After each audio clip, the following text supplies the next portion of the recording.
Dear student, myself Digan Sakhiwala, I am your science sir. Today we will start new chapter, chapter number 3, metals and non-metals.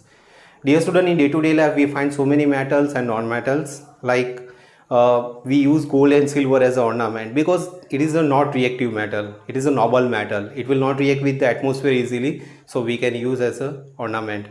So many non-metals also we find. Non-metals in that we can see that carbon is also available. Diamond is an example of one allotropes of carbon. Graphite pencil, it is also made up of carbon.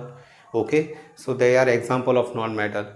In day-to-day life we use so many metals like aluminum, copper. Okay, so one by one we will learn all the properties of metals, and then after we will learn about the properties of non-metals. Physical properties of the metal: they are the element which form a positive ion by losing the electron. Example, aluminium lose 3 electrons, Al3 plus 3 electron. Most of the elements are there in that outermost orbit contain less than 4 electron, then they have tendency to lose the electron, and by losing the electron they make the positive ion, and positive ions are called the cations. Okay, so why they lose the electron? Only reason is that their ionization energy is less. What is ionization energy? The energy required to remove the electron from outermost orbit, that is called ionization energy, and the ionization energy of metals are very less, so they are good conductor of heat and electricity. Metals are known as electropositive element. Metals are also called cation, and they are also called electropositive element. Only reason is that when they lose the electron, number of protons are becoming more, and protons are having positive charge, so they are called the electropositive element. Most abundant metal in the earth crust is aluminium, which is 7%. So aluminium is available in the 7%, but it is not available in the pure form like gold, silver. It is available in the complex form like Al2O3, bauxite, okay, or in any other form. Dear student, we are going to learn about the physical properties of the metal, and in that first is a metallic luster. All the metals has a shining surface. Okay, they are shining very nicely. Aluminum and magnesium, they are white in color. Gold is in the yellow color, and copper is in the reddish brown color. So they have the shining surface, so they are having the metallic luster property. Dear student, take care that now you are in the 10th standard, so you have to not write aluminum in the word, but you have to write the symbol Al. Magnesium you have to write Mg. Gold, for that you have to write Au, and for copper you have to write Cu. Hardness: most of the metals are very hard. Two exceptions are there, sodium and potassium. They are very soft and they can be cut easily by the knife. Malleability: gold and silver can be beaten into the sheets, so it is very useful to make the ornaments, because by tapering we can prepare the sheets and we can give the different type of shape and size. Ductility: the ability of metal to be drawn into thin wire is called ductility. Gold is the most ductile metal. Okay, so by drawing the force, by applying the force, we can make a long wire. Okay, that property is called the ductility, and gold is the most ductile metal. Conductivity of heat and electricity: metals are the good conductor of heat and electricity because of free electron. Okay, now you think that what is free electron? Free electrons are produced because of the low ionization energy. Okay, how the low ionization energy? The element which has less than 4 electrons, they have tendency to lose the electron. They lose electron very easily at the room temperature. Okay, and because of that reason, what happens? These electrons are moving inside of the metal. Okay, so whenever we pass heat, because of this electron, the heat energy is going one end to another end. Same way, whenever we pass electric current, the electric current pass from the one end to another end of the metal because free electrons are present. Okay, so dear student, whenever we keep any iron rod into the fire, then after some time you feel the hotness on the second end. Only reason is that in the iron rod or any metals, in that free electrons are present, and these free electrons are continuously rotate inside of the metal. It carry heat from one end to another end, so after few minutes you can feel the hotness. Same way, whenever by mistake we touch the live wire with any metals, at that time the same thing is happen. Free electrons are present in the metal, and because of that is an electric current pass from that metal to the another point, and we feel the electric current. Okay,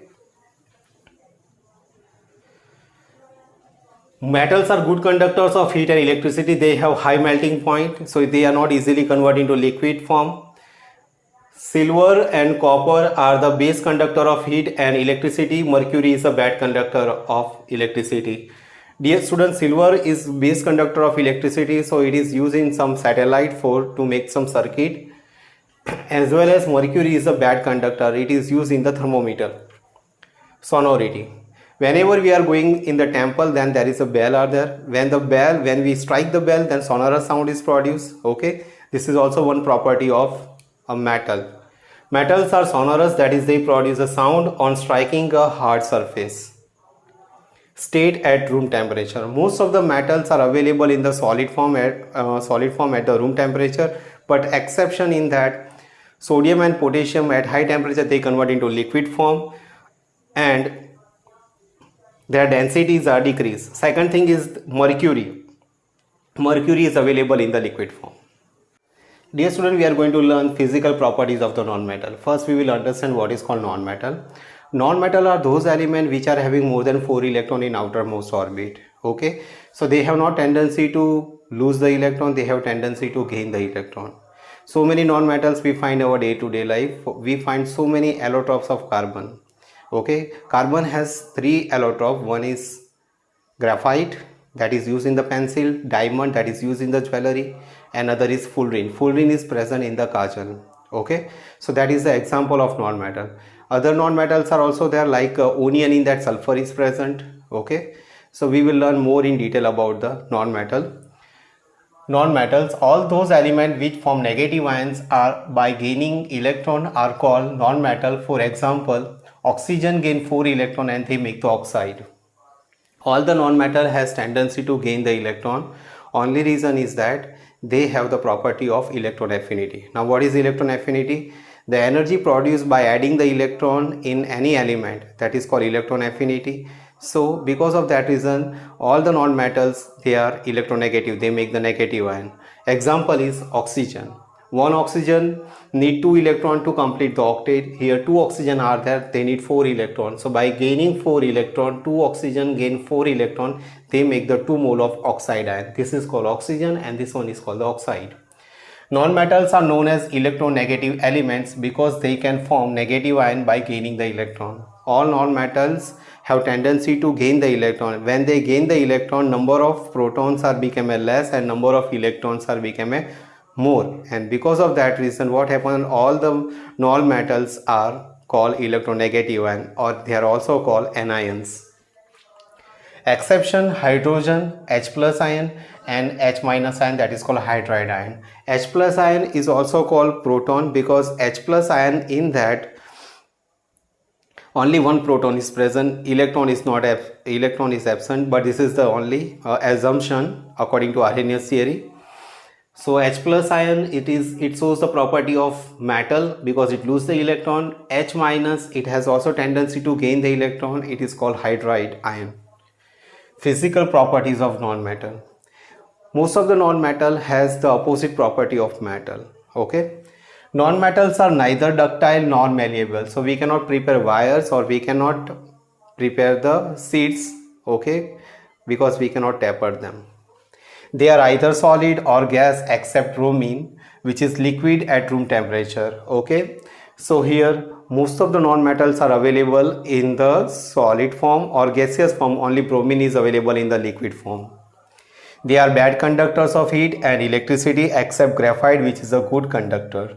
They are bad conductor of heat and electricity because in that free electrons are absent. When free electrons are present, because of the low ionization energy. Okay, when the low ionization energy is possible, when we can remove electron very easily. Whereas in the case of the non-metal, they have more tendency to gain the electrons, or free electrons are absent. But why the graphite can pass the electric current? Because in that one non-bonding electron pair are present. Now what is called non-bonding electron pair? Carbon has 4 valency, means carbon can join with the same 4 carbon atom or another atom. But in graphite, the 1 electron pair is remaining, and because of that reason graphite is the good conductor of heat and electricity. Okay, they are non-lustrous and cannot be polished except iodine. Iodine crystals are lustrous, Okay, non-metals are non-lustrous and cannot be polished. They are brittle, means they are hard, but by applying some pressure it break down in the nature, and have the low melting point. Low melting point means easily convert into liquid form, and low boiling point means easily convert into gaseous form. Exception is also graphite. So this is all about some properties of the metals and non-metals.